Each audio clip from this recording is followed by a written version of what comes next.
Levítico capítulo 16, dos versos 3 a 10, diz assim: Arão entrará no lugar santíssimo com um novilho como oferta pelo pecado e um carneiro como holocausto.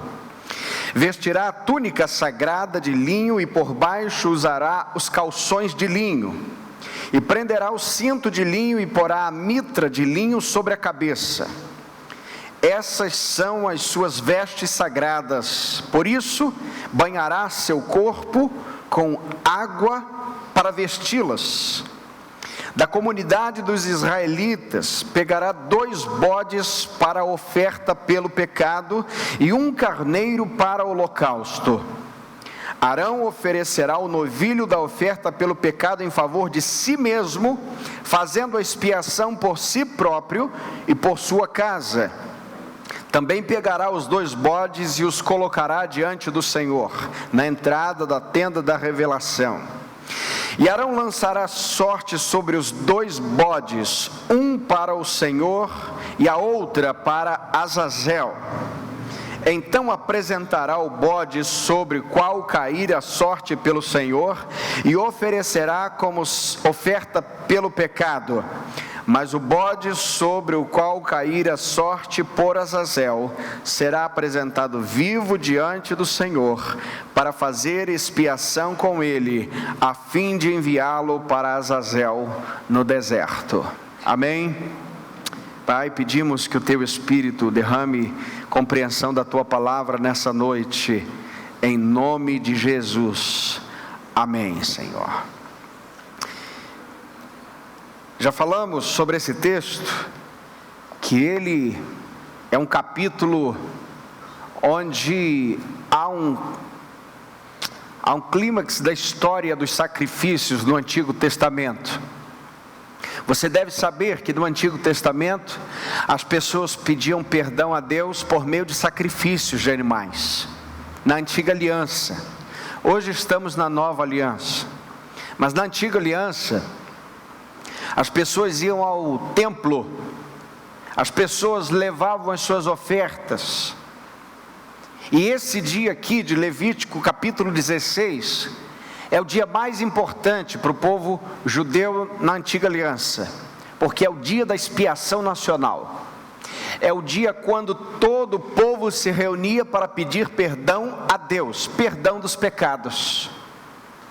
O povo inteiro, a nação inteira se reunia diante do templo do Senhor, diante de um sacerdote do Senhor, e esse sacerdote então fazia um ritual, oferecia sacrifícios para Deus.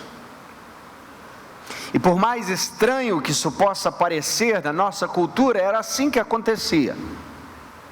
E vimos já também que desde o momento onde um animal foi morto pelo próprio Deus, em Gênesis capítulo 3, no verso 21, quando Deus teve de fazer pele de animais para Adão e Eva, por isso teve de matar um animal, desde aquele momento, por causa do pecado, o sangue nunca deixou de ser derramado por causa do pecado. E ali nós vemos que esses sacrifícios se tornam volumosos, e no capítulo 16 de Levítico, percebemos o ápice disso. Percebemos um tempo de sacrifício, onde animais eram mortos, um cordeiro tinha de ser morto pelo sacerdote, para que ele pedisse perdão pelos seus próprios pecados, e ele também matava ou trazia consigo 2 bodes, e é para a gente um animal tanto asqueroso, eu poderia dizer essa palavra, mas é exatamente esse animal que é usado aqui no texto. O sacerdote usava roupas simples para fazer esses sacrifícios. Para estar no meio do povo, Deus o ordenava usar outras roupas, com outras cores, com paramentos especiais, para que de alguma maneira o povo pudesse ver o valor da presença de Deus, o valor da glória de Deus. Mas agora que o sacerdote saía do meio do povo e entrava na presença de Deus, ele tinha que se despir daquelas roupas especiais e usar roupas simples. Estudiosos chegam a dizer que esta roupa que os sacerdotes usavam no tempo do sacrifício não eram diferentes de roupas de escravos da época. Eram roupões simples. Era um estado de humilhação da humanidade diante de um Deus santo. E agora o próprio sacerdote experimenta o perigo da santidade de Deus. Por isso, nós vemos no verso 3, que Arão entrará no Santíssimo com um novilho, como oferta pelo pecado, um carneiro como holocausto, vestirá uma túnica sagrada de linho, e por baixo usará calções de linhos, prenderá o cinto de linho, porá a mitra de linho sobre a cabeça. Essas são as vestes sagradas, por isso banhará o seu corpo com água para vesti-las, diz o texto. E no verso 5 diz ainda: da comunidade dos israelitas pegará 2 bodes para a oferta pelo pecado e um carneiro para o holocausto. Arão oferecerá o novilho da oferta pelo pecado em favor de si mesmo, fazendo a expiação por si próprio e por sua casa. Depois disso, nós temos então a finalidade dos outros 2 animais, dos 2 bodes que aparecem nesse texto. No verso 9, você pode ler comigo: então apresentará o bode sobre o qual cairá a sorte pelo Senhor e oferecerá como oferta pelo pecado. Vimos no primeiro momento que esse primeiro bode nos mostra ou nos aponta para a propiciação. E o que é a propiciação? A grosso modo, afastamento da ira de Deus. E muitos podem estranhar o fato de Deus se irar, mas a ira de Deus, ela é contra o pecado, ela é contra a impiedade, é contra tudo aquilo que se volta contra a sua santidade. Assim como um justo juiz se ira contra as coisas que são contra a lei, acima e muito acima disso está uma ira santa de Deus contra tudo que é contra a sua lei. E para que essa ira fosse afastada de nós, Deus ordenava aos sacerdotes que tomassem um bode e levasse esse bode num local chamado Santíssimo, e pegasse o sangue desse bode que fora morto, e pudesse aspergir num local chamado propiciatório. Por isso se fazia a propiciação.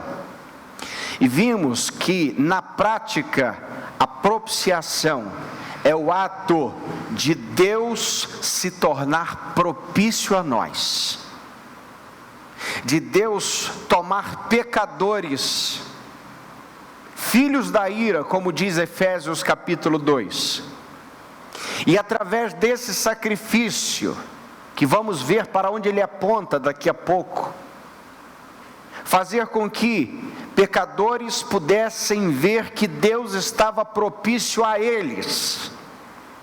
E agora, esse povo que vinha pedir perdão a Deus, Deus recebia este pedido de perdão com sangue, não porque Deus é um Deus maléfico, sanguinário, mas porque Deus queria mostrar para o povo que todo pecado gera a morte, que todo pecado gera derramamento de sangue, por mais simples que seja, que gera morte espiritual também.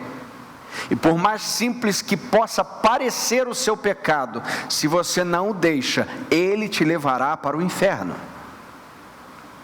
E a propiciação nos mostra que Deus agora está se tornando propício a nós. Esse texto então nos mostra que o propiciatório da antiga aliança aponta para aquele que viria, para aquele que se daria como sacrifício por nós, Jesus Cristo. E nós que estávamos em conflito, em contenda com Deus, agora recebemos o sacrifício de Jesus, que fez com que Deus se tornasse propício a ouvir orações de pecadores como nós. Isso é a propiciação. Por isso lemos em Hebreus capítulo 9, mas Cristo, verso 11, vindo como sumo sacerdote dos bens já presentes, por meio do tabernáculo maior e mais perfeito, não erguido por mãos humanas, isto é, não desta criação, e não por meio do sangue de bodes e de novilhos, mas por seu próprio sangue, entrou de uma vez por todas no lugar santíssimo e obteve a redenção. Agora veja o 24, leia comigo. Pois Cristo não entrou num santuário feito por mãos humanas, figura do verdadeiro, mas no próprio céu, para agora comparecer por nós, perante a face de Deus. O que o texto está dizendo é que Cristo não foi a um propiciatório comum, Cristo não foi a uma tenda feita por mãos de homens, Cristo morreu, foi sacrifício, e agora Ele está nos representando como um advogado diante do Pai. Ele é o nosso mediador. Vimos ainda que Ele só fez isso por duas razões. Deus só fez isso por seu amor e por sua justiça.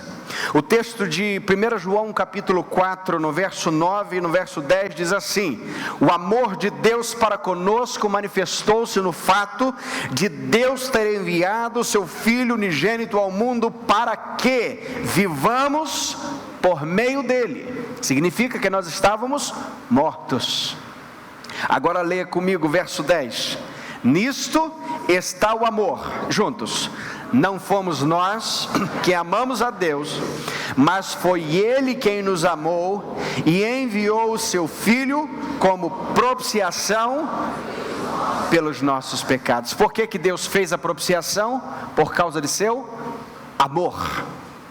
Não porque éramos bons, não porque éramos merecedores, não porque tínhamos méritos em nós, não porque a nossa cartela de predicados positivos era extensa. A Bíblia diz que todos éramos pecadores, mas pelo amor de Deus Ele enviou o seu Filho para a propiciação dos nossos pecados. Vimos ainda que Pedro vai dizer na sua segunda carta, no capítulo 2, no verso 4, que Deus não poupou nem os anjos que pecaram, mas lançou-os no Tártaro e os entregou ao abismo das trevas, reservando-os para o juízo.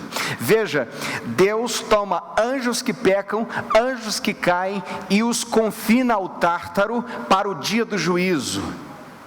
Mas homens que pecaram contra Deus, Deus por sua misericórdia, por seu amor, não os deixa no Tártaro para o dia do juízo, mas envia o seu Filho como propiciação para morrer por estes homens pecadores. Deus não poupa os anjos, mas demonstra amor por nós. Deus não poupou o seu Filho, mas demonstrou amor por nós.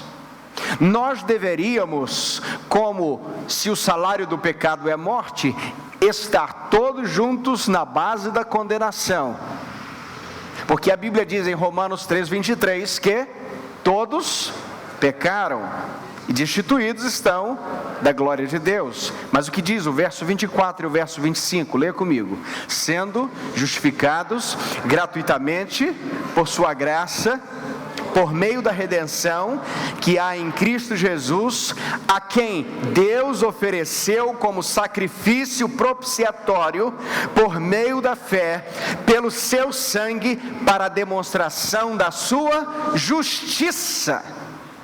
Que justiça é essa? Que toma um pecador, que toma um culpado e coloca o seu filho no lugar do culpado. Isso é uma propiciação extraordinária, porque a justiça de Deus não bate com a nossa justiça diz que os culpados pagam, mas a justiça de Deus diz que o inocente veio pagar pelo culpado. E o que é isso? Deus, irado com os pecadores, agora despeja a sua ira no seu Filho, na cruz, fazendo verter sangue. Isaías vai dizer que foi do agrado do Pai moê-lo. Veja, queridos, é por isso que Romanos capítulo 5, o texto diz que Deus prova o seu amor. De que maneira? Para conosco, ao ter Cristo morrido por nós, quando ainda éramos pecadores. Veja o 9, importante o 9. Assim, agora justificados pelo seu sangue, muito mais ainda seremos por ele salvos da ira. A gente não sabe o que é a ira de Deus.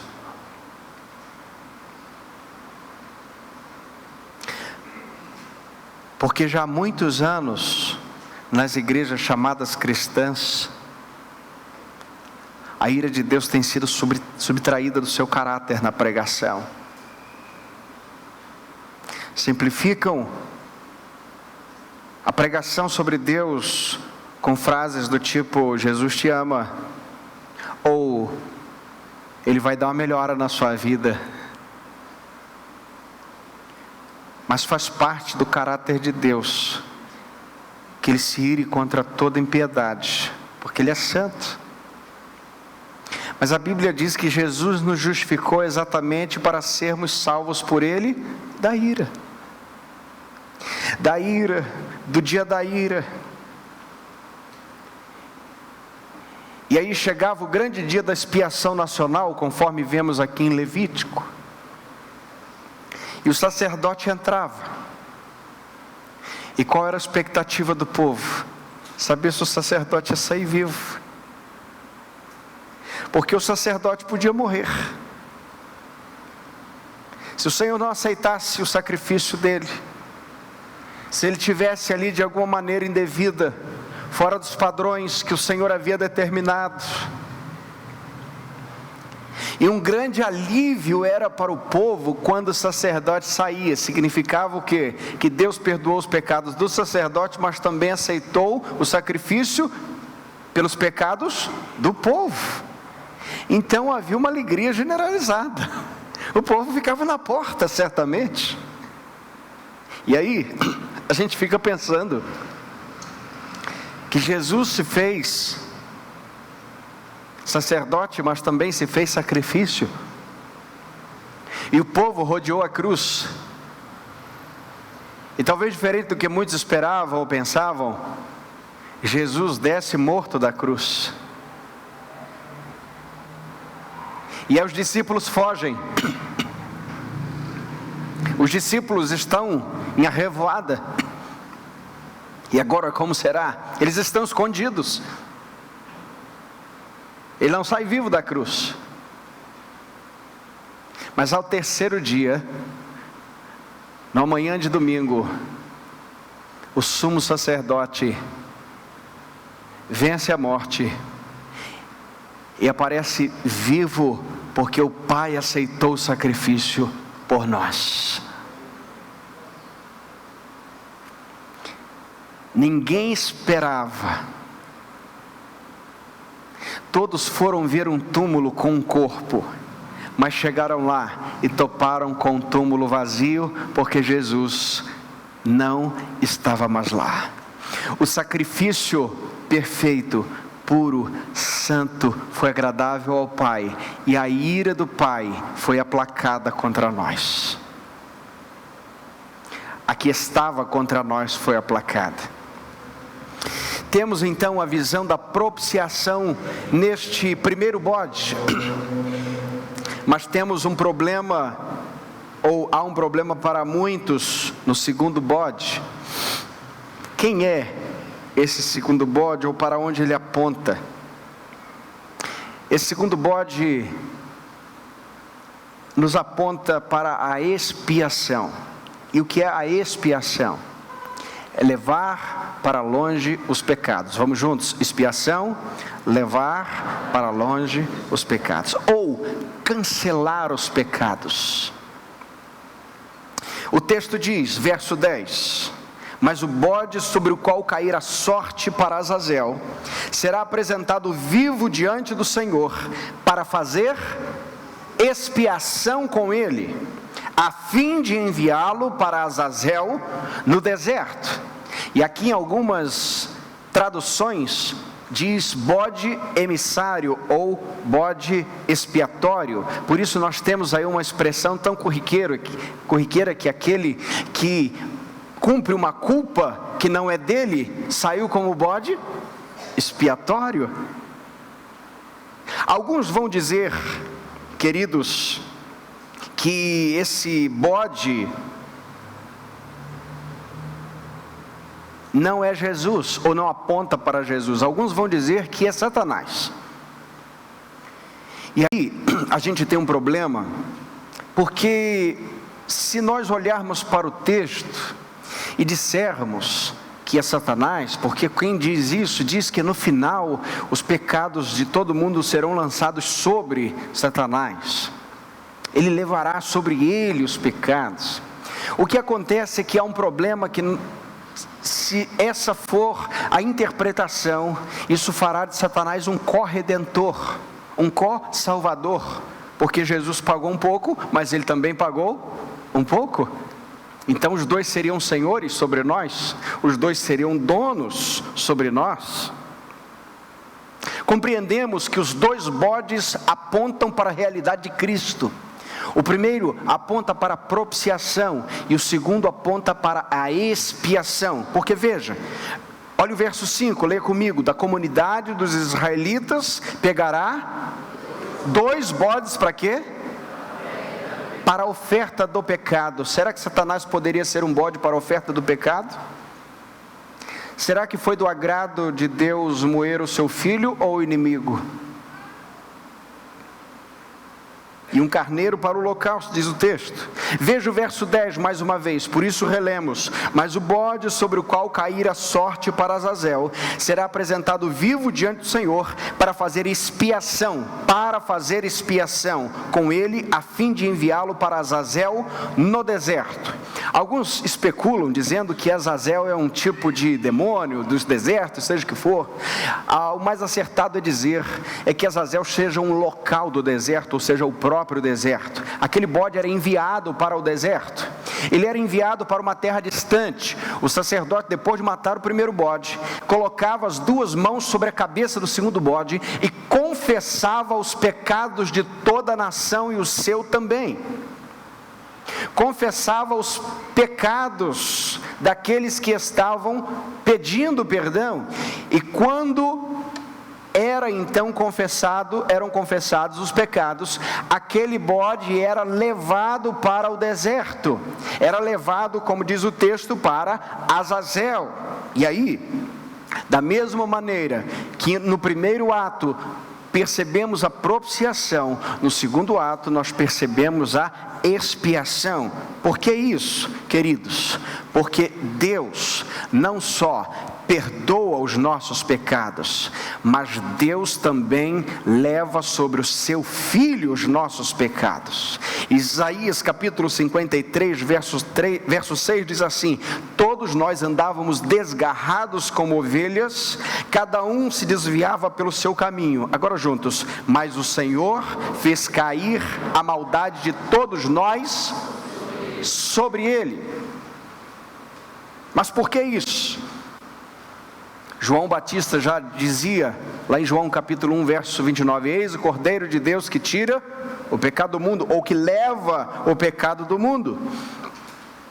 Pedro, na sua primeira carta, no capítulo 2, no verso 24, diz: ele mesmo levou os nossos pecados sobre o seu corpo no madeiro, para que, mortos para o pecado, pudéssemos viver para a justiça. Pelas suas feridas fostes sarados. Agora, por que Deus fez, ou que deu essa direção ao povo? Porque esse animal é despachado para o deserto de maneira que não pudesse ser achado de novo.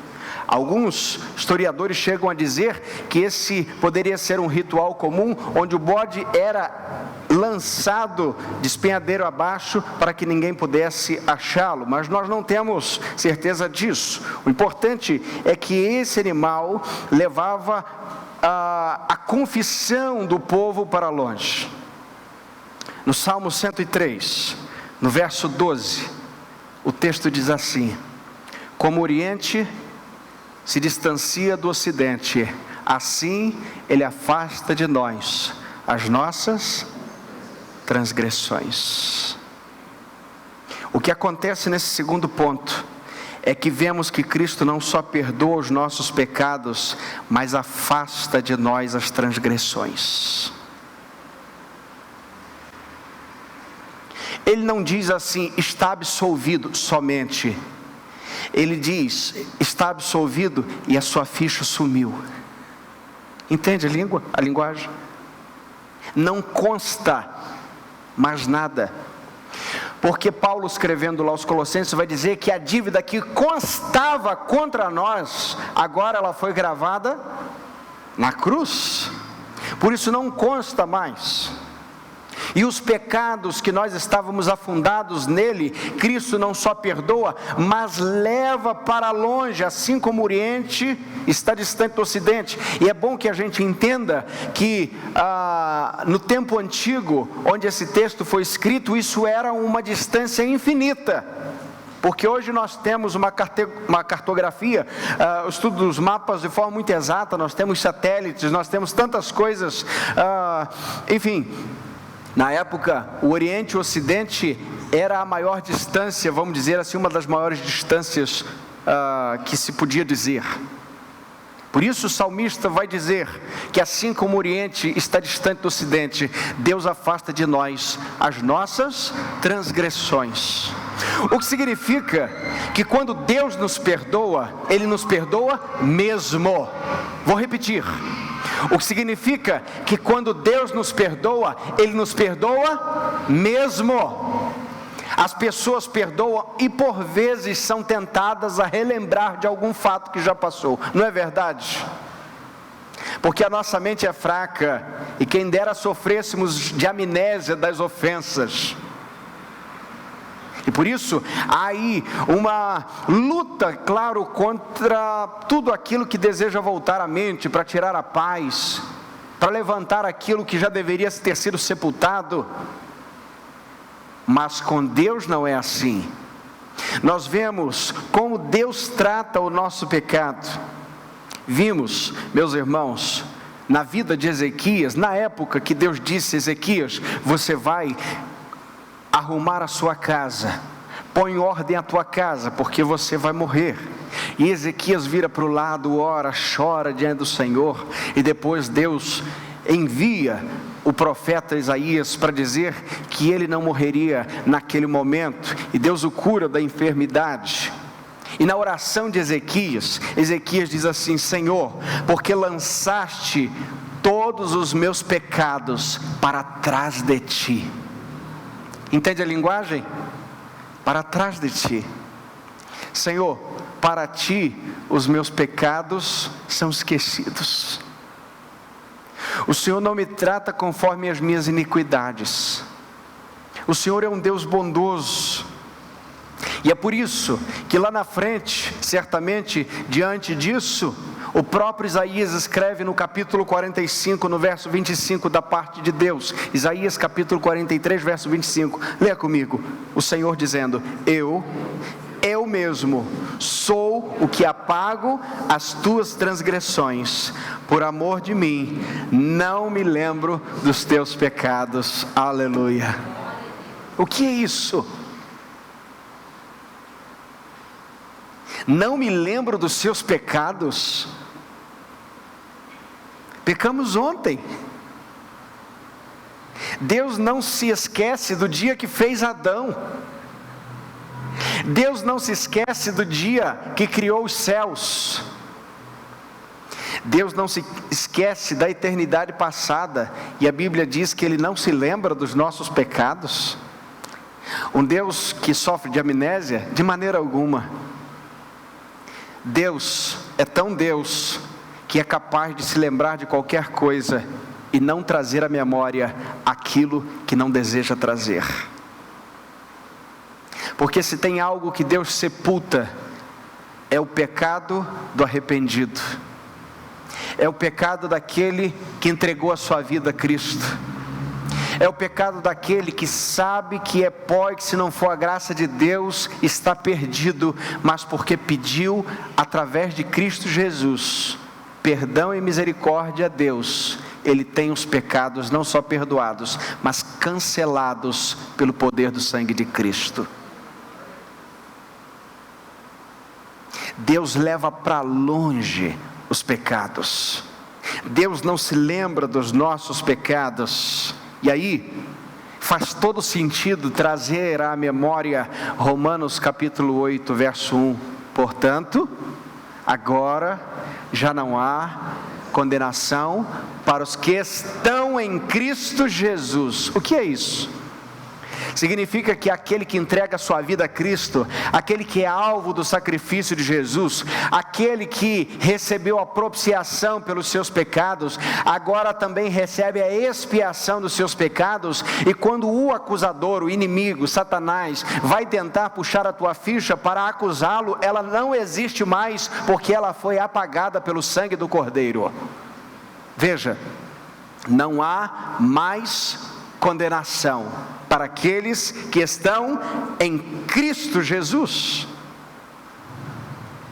E condenação é algo que todo mundo, é claro que passa por isso, sonha em não ter mais. Mas a Bíblia diz que nós todos estávamos condenados. Acabamos de ler em Romanos capítulo 3, que todos nós estávamos separados. Mas essa condenação é cancelada pelo sacrifício de Cristo, é cancelada pela expiação, porque a expiação é consequência da propiciação. Um Deus que perdoa também é um Deus que apaga as nossas transgressões. Leia o profeta Miqueias no capítulo 7 junto comigo, verso 18.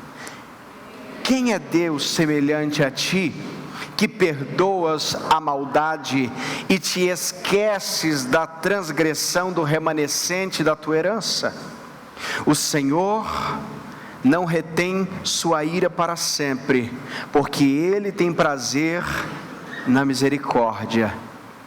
O Senhor não retém a sua ira para sempre, porque tem prazer na sua misericórdia. Agora leia o 19, que coisa importante. Tornará a ter compaixão de nós, pisará as nossas maldades, tu lançarás todos os nossos pecados nas profundezas do mar.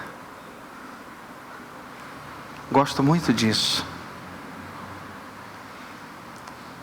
porque um Deus que perdoa, perdoa de verdade. Um Deus que perdoa, apaga a transgressão. Um Deus que perdoa, queridos, é um Deus cheio de compaixão. O salmista ainda no Salmo 130, nos versos 3 e 4, diz assim: se tu, soberano Senhor, registrasses os pecados, quem escaparia? Mas contigo está o perdão para que sejas temido. Vamos repetir essa última parte. Mas contigo está o perdão. Por que contigo está o perdão? Para que sejas temido. Se perdão é algo tão bom, por que as pessoas têm que temer a Deus? Porque Ele tem o perdão. Porque o salmista sabe que na situação de condenação, nas mãos do Senhor está o perdão, e Ele é poderoso, e Ele precisa ser temido. Porque o mesmo Deus que dá o perdão, é o mesmo Deus também que sela a condenação. Para aquele coração que não se abre, para aquele coração que é obstinado no pecado. Por isso, o que vemos aqui é que o salmista chama de soberano o Senhor. Esse Deus soberano, e pode não fazer muito sentido, que Ele é soberano, mas Ele não registra os pecados. E Ele diz: Senhor, quem escaparia do Senhor? Contigo está o perdão. Olhando para Levítico capítulo 16, nós vemos então que o primeiro momento, o primeiro bode que morre, ele aponta para o desvio da ira de Deus, a propiciação. Que na verdade Deus não estava recebendo aquele bode, porque Hebreus vai dizer que nós não podemos ser absolvidos por sangue de bodes, de touros e nem de carneiros. Hebreus vai dizer isso. Mas é pelo sangue de Jesus.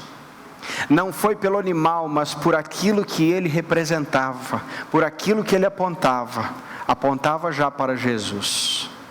E no segundo bode, aquele que foi enviado para o deserto, aquele que levava para longe aquela confissão, nós vemos também um Jesus que apaga as nossas transgressões. Por isso, quem faz a expiação do seu pecado não é outro senão Jesus. E esses dois processos podem ser vistos claramente num texto tão conhecido. 1 João, capítulo 1, verso 9. Se confessarmos os nossos pecados, Ele é fiel e justo para nos perdoar os pecados e nos purificar de toda injustiça. Vamos repetir: perdoar o pecado e purificar de toda injustiça. Dia desses eu dei um exemplo que pode ajudar um pouco. Todo dia o lixeiro passa na tua porta, pelo menos deve passar, e leva o seu lixo. E ali na calçada onde você põe o lixo, ou no local onde você põe o lixo para que ele pegue, fica com uma aparência mais escurecida do que o restante da calçada, não é verdade? E aí ele leva o lixo.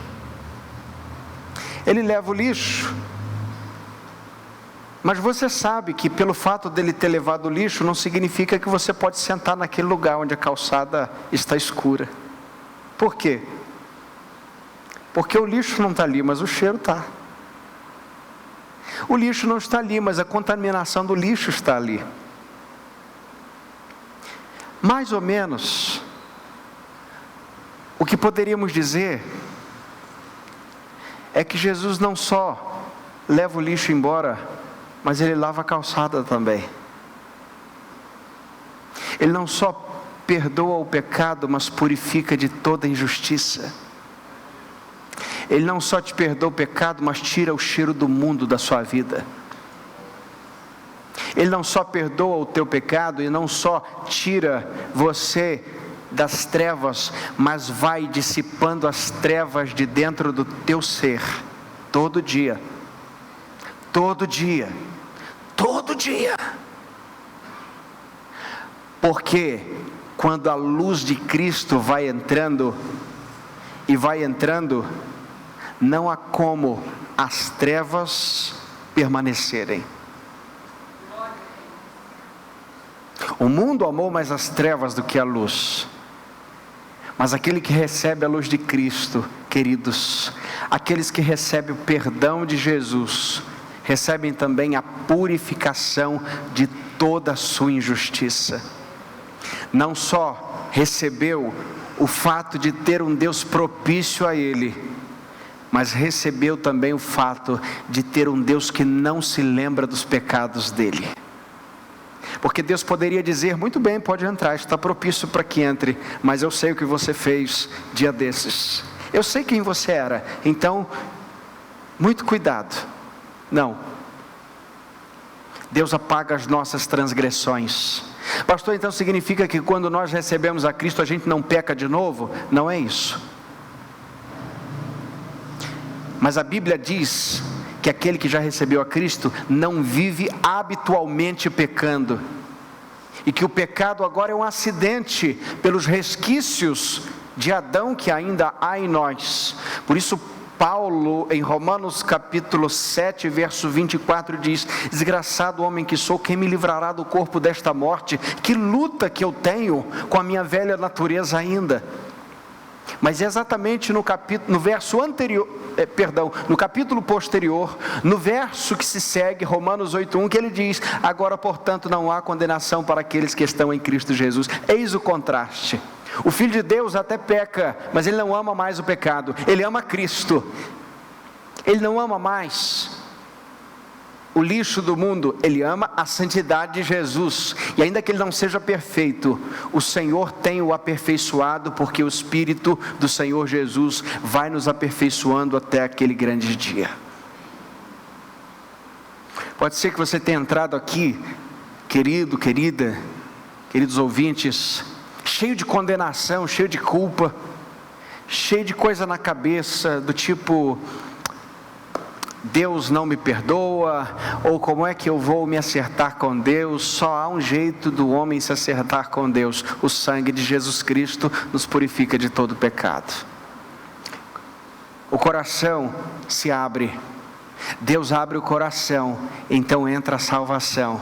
Você recebe a propiciação pelos pecados e Deus expia a sua culpa. Conclui então a palavra dessa noite dizendo que não há nenhum pecado que seja maior do que o perdão do Senhor nosso Deus. Porque naquele dia, onde o sumo sacerdote levava o animal, ele estava levando os pecados de uma nação inteira, num ano inteiro. E Deus declarava a sua justiça ali. É só que no outro ano, o sacerdote tinha que voltar. E o povo o que fazia? Tinha que voltar de novo. E aí no outro ano, tinha que voltar de novo. No dia 10 do mês 7, estava lá, aquela festa do dia da expiação, lá de novo. Todo ano, todo ano, todo ano. A Bíblia diz que Jesus fez o sacrifício de uma vez por todas. O sacrifício de Jesus é suficiente.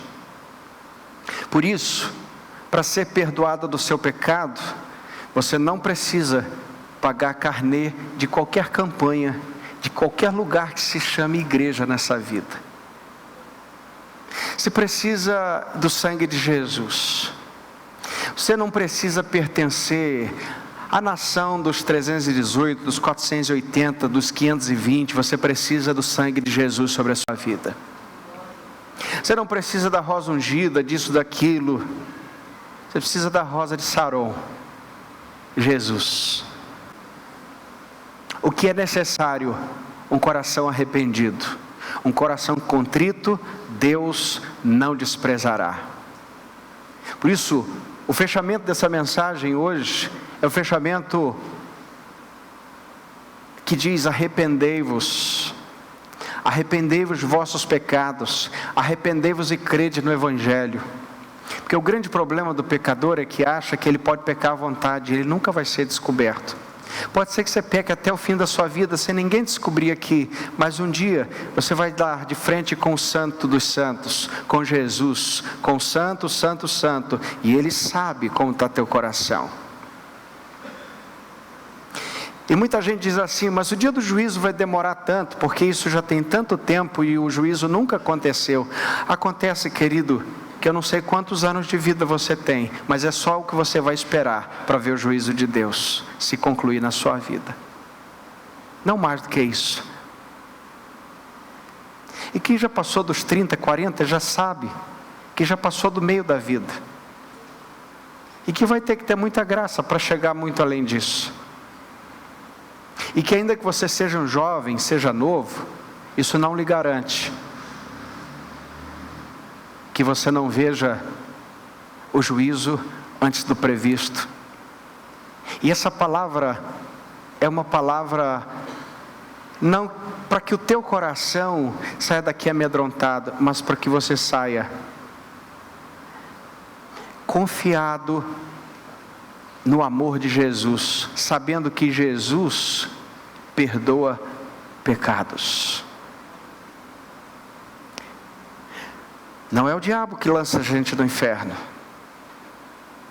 Ninguém vai ao inferno por causa do inimigo, mas por causa do pecado. Isaías vai dizer que as vossas transgressões fazem separação entre vós e o vosso Deus. E se é o pecado o problema está resolvido, porque o sangue de Jesus é o perdão dos pecados. Que Deus te abençoe, que Deus encoraje o teu coração nessa noite, e que se você vive uma vida longe de Deus, vive uma vida longe do Senhor, essa noite seja uma noite de conciliação com Deus, seja uma noite que o teu coração vá ter paz com Deus no sangue de Cristo Jesus. Que o Senhor te abençoe em nome de Jesus. Amém.